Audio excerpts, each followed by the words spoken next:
Bonjour à vous mes chers frères et sœurs, bienvenue à vous dans cette nouvelle capsule vidéo en ce merveilleux lundi 7 septembre 2015. Je suis évidemment ici au Canada, c'est férié, donc c'est la fête du travail et je prenais quelques instants ce merveilleux lundi après-midi dans ma ville à Québec pour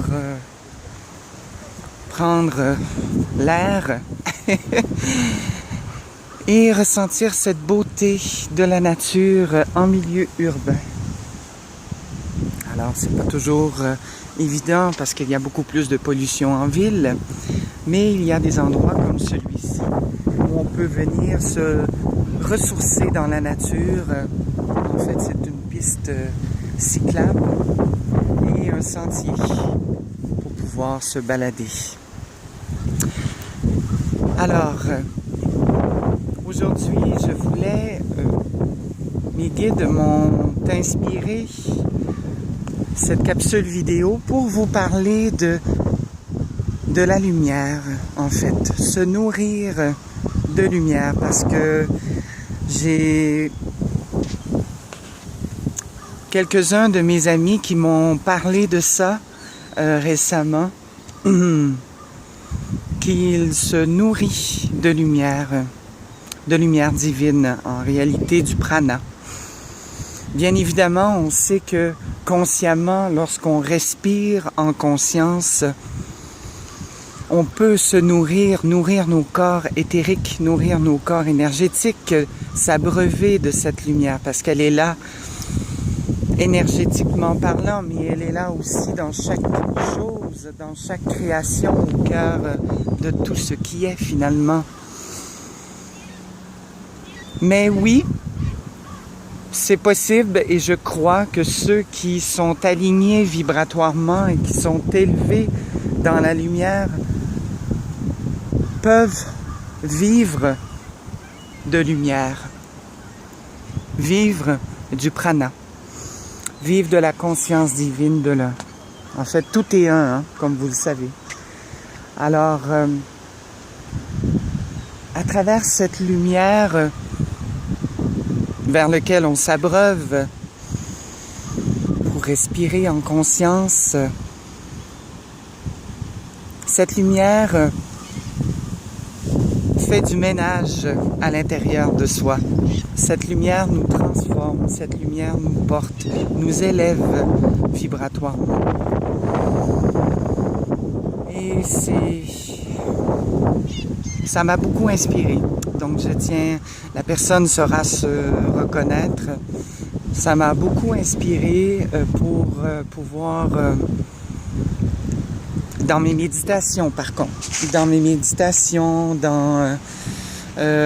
pensées quotidiennes, parce que c'est vrai que j'ai remarqué, plus on s'élève en conscience, plus on voit les choses spirituellement parlant dans la vie de tous les jours, et plus je parle pour mon expérience à moi, pour ma réalité à moi, puisque chacun a sa perception, chacun a sa réalité, mais moi, plus je m'élève dans la lumière, et plus l'ombre me guette. Alors, il faut être 10 fois plus, sinon bien plus, préparé à cela, à faire face à cette dualité intérieure et à faire taire cette dualité. En fait, cette petite voix que l'on appelait autrefois le diable, Satan, c'est ça. Satan n'existe pas, bien entendu, c'est une conception humaine. Satan n'existe pas, en réalité. Alors, mais il y a une réalité qui est intérieure et qui est moins rose un peu. Et c'est sur cette réalité que l'on doit travailler au quotidien pour s'élever dans la lumière. Il faut purifier tout ça.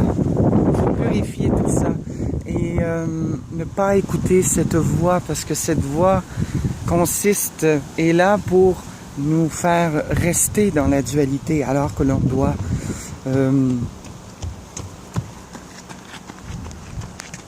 que l'on doit s'élever dans la lumière. C'est comme cet homme qui court, il court pour être en meilleure forme, il court pour sa santé. C'est un peu le reflet de la vie. La vie est un marathon. La vie humaine est un marathon. On court pour quoi? On court pour être mieux avec soi-même. On court pour s'élever, pour s'accomplir en tant qu'humain. Sauf que ce qu'il faut aussi comprendre, oui, c'est beau la réalité physique et tout, de s'entretenir, d'être en santé, de vouloir être musclé et tout, mais il faut muscler notre âme. Il faut muscler notre esprit afin de l'élever dans la lumière pour pouvoir un jour ascensionner. Tel est notre but, ascensionner pour aller retrouver, en fait, reprendre place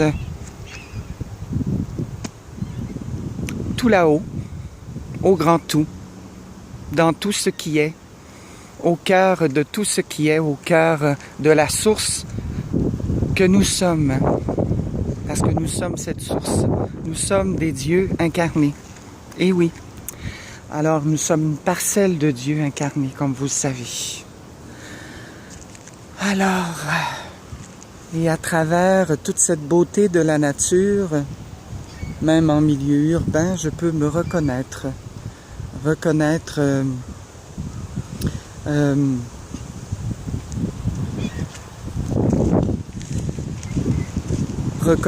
mes couleurs, reconnaître mes valeurs, ma personnalité,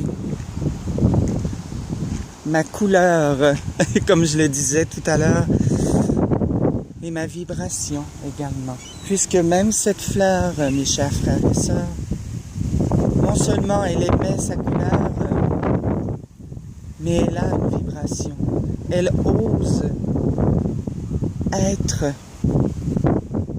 Alors comme cette fleur, osons, ben là c'est sûr qu'il y a beaucoup de vent là. Osons être comme ces fleurs, comme cette beauté de la nature, comme cette fourmi, tiens. Parce qu'on est tout, on est relié à tout, hein, même avec cette fourmi. Toutes ces fleurs, toute cette beauté de la nature, au cœur de tout ce qui est, osons être. Voilà. Et nourrissons-nous de lumière, pourquoi pas. Osons s'abreuver de cette lumière, non seulement de notre frère le soleil, mais de la lumière en général, de cette lumière subtile qui est là, qui est le prana. Et nous pouvons respirer aussi en conscience cette lumière pour pouvoir la diriger vers soi.